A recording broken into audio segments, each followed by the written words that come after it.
আসসালামু আলাইকুম ভিউয়ার্স, সবাই কেমন আছেন? তো আজকে আমি আপনাদের জন্য আবারও নতুন একটি চিকেনের রেসিপি নিয়ে এলাম। সেটি হলো লেমন চিকেন রেসিপি। এই চিকেন রেসিপিটা আমি কিভাবে তৈরি করতেছি ডিটেলস আমি সম্পূর্ণ ভালোভাবে আস্তে আস্তে বুঝিয়ে দিচ্ছি, তো আপনারা স্কিপ না করে দেখতে থাকেন আর আমার ভিডিওটি জুড়েই থাকবেন আশা করছি।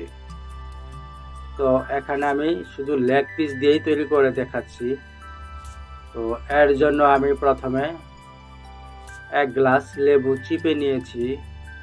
তো এই চিকেনটির নাম তো লেমন চিকেন, তাই এখানে লেবুর পরিমাণটাই একটু বেশি লাগবে, সেই জন্য আমি শুধু 1 গ্লাস পরিমাণের লেবু দিয়ে দিচ্ছি, দেখতেই পারছেন ভিউয়ার্স। আর এর জন্য লাগবে রসুন কিমা। গার্লিকগুলো আমি কিমা করে রেখেছি আগেই, তো এটাও দেখতে পারবেন। আমি আগে লেবুগুলো কমপ্লিট করে নেই। তো একটি বলের মধ্যে আমি এগুলো নিয়ে নেব। আর এই বলে গার্লিক কিমাগুলো আছে, ওই যে দেখা যাচ্ছে, দেখতেই পাচ্ছেন। এই যে গার্লিক কিমার সাথে আমি লেবু রসটা ঢেলে দিলাম, 1 গ্লাস লেবু। তো এখন দিয়ে দিচ্ছি সুগার, মানে চিনি। প্রথমে চিনি দিলাম, তারপরে দিয়ে দেব সাদা গোলমরিচের গুঁড়া। এগুলো পরিমাণ হলো, মনে করেন আমি চিকেন বেশি নিয়েছি তাই ওই পরিমাণে দিতেছি। আর লবণ দিয়ে দিতেছি,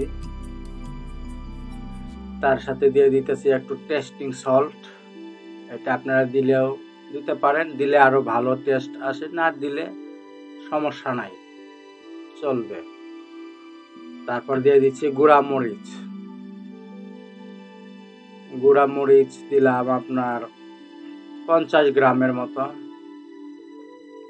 আর দিয়ে দিচ্ছি এখন কাশ্মীরি চিলি পাউডার। এটা কালারটা আরো ভালো করবে, গুঁড়া মরিচটার কালার একটু ফ্যাকাশে, তাই এই কালারটা ব্রাইটনেস করার জন্য আমি দিয়ে দিলাম ওই কাশ্মীরি চিলি পাউডার। তো এখন দেব আবার সয়াবিন তেল। এই তেলটা লাগবে, আপনারা এখানে যা সয়াবিন তেল ইউজ করবেন, আর কোনো তেল ইউজ করবেন না। তেল দিলাম প্রায় 150 থেকে 100 গ্রামের মতো, ওই 1-150 গ্রাম যায় আর কি, এত বেশি তেল দিতে হয় না। তো এখন আমি এগুলাকে ভালো করে মিক্স করব। তার জন্য আমার হাতে একটু গ্লাভস লাগিয়ে নিতে হবে, যেহেতু এখানে মরিচ আছে। আর খালি হাতে এগুলা পেস্ট করলে হাত জ্বলে, তো আমি গ্লাভস লাগিয়ে নিয়ে আসতেছি। তো এই দেখতেই পাচ্ছেন আমি এগুলো মিক্স করছি।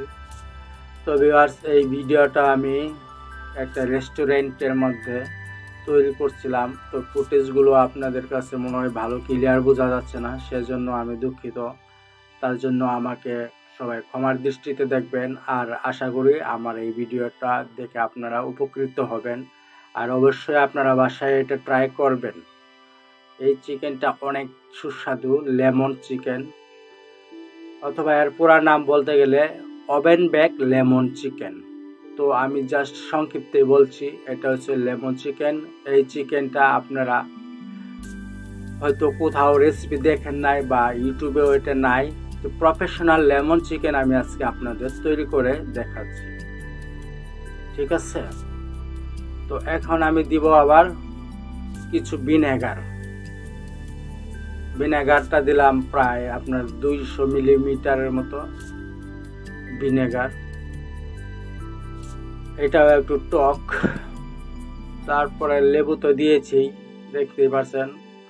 তারপরে এখানে আরো অনেক কিছু দিতে হবে, চাঙ্কি চাট মশলা দেওয়ার লাগে, তারপরে মাস্টার পেস্ট সস ওইটাও দিতে হয়। তো এটা আমি একটু পরে ধাপে ধাপে আর কি ইউজ করব। তো এগুলোই আমি আপাতত মিক্স করে নিচ্ছি। আর আপনারা দেখছেন আমি আস্তে ধীরে আপনাদের পরিবেশন করে দেখাচ্ছি। তো যদি না বুঝতে পারেন আমাকে কমেন্ট করে জানাবেন, আমি রিপ্লাই দেওয়ার চেষ্টা করব। তো ওই চিকেনগুলো আমি কেটে নিয়ে রেখেছিলাম আগে, পানি ঝরিয়ে সুন্দর করে রেখেছি। এখন আমি এগুলো এখানে দিয়ে ভালো করে মিক্স করে মশলাগুলো খাইয়ে নিচ্ছে। তো একটু টেস্ট করে দেখি কেমন হলো এর টেস্ট। দাঁড়ান আগে একটু ভালো করে মিক্স করি, মশলাগুলো ভালো করে মুরগির গায়ে না লাগলে এটা মশলাগুলো ঢুকবে না। তো ভিউয়ার্স দেখেন এই লেমন চিকেনটা খুব সহজেই তৈরি করে নেওয়া গেল। তো বলছিলাম যে ওই যে চাঙ্কি চাট মশলা, এই যে এটা হচ্ছে চাঙ্কি চাট মশলা, এই মশলাটাও দিবেন। এটাও একটু টক টাইপের, এটাও দিলে চিকেনের টেস্টটা আরও বেড়ে যায়। তো এটা আগেও দিতে পারেন, পরে দিলেও সমস্যা নাই। তো আমি বলছিলাম না এই দুইটা জিনিস থাকবে। আর আরেকটা আছে মাস্টার সস, এই যে এই হলো মাস্টার সস, এটা পরিমাণ অনুমতো দিতে পারবেন। তো প্রিয় বন্ধুরা, এই রেসিপিটা তৈরি করতে বেশি কিছু মশলা লাগে না, দেখতেই পাচ্ছেন অল্প কিছু উপাদানে এটা তৈরি করে ফেলেছি। তো এটাই মোটামুটি কমপ্লিট একটা রেসিপি, লেমন চিকেন রেসিপি। তো রেসিপিটা যদি আপনাদের কাছে ভালো লাগে অবশ্যই লাইক করবেন, কমেন্ট করবেন এবং সাবস্ক্রাইব করে আরও নতুন বন্ধুদের মাঝে শেয়ার করে দেবেন। তো সবাই ভালো থাকবেন, আর আমার এই রেসিপিটাতে থাকার জন্য আপনাদেরকেও অনেক অনেক ধন্যবাদ। তো সবাই সুস্থ থাকেন, ভালো থাকেন, বাই বাই।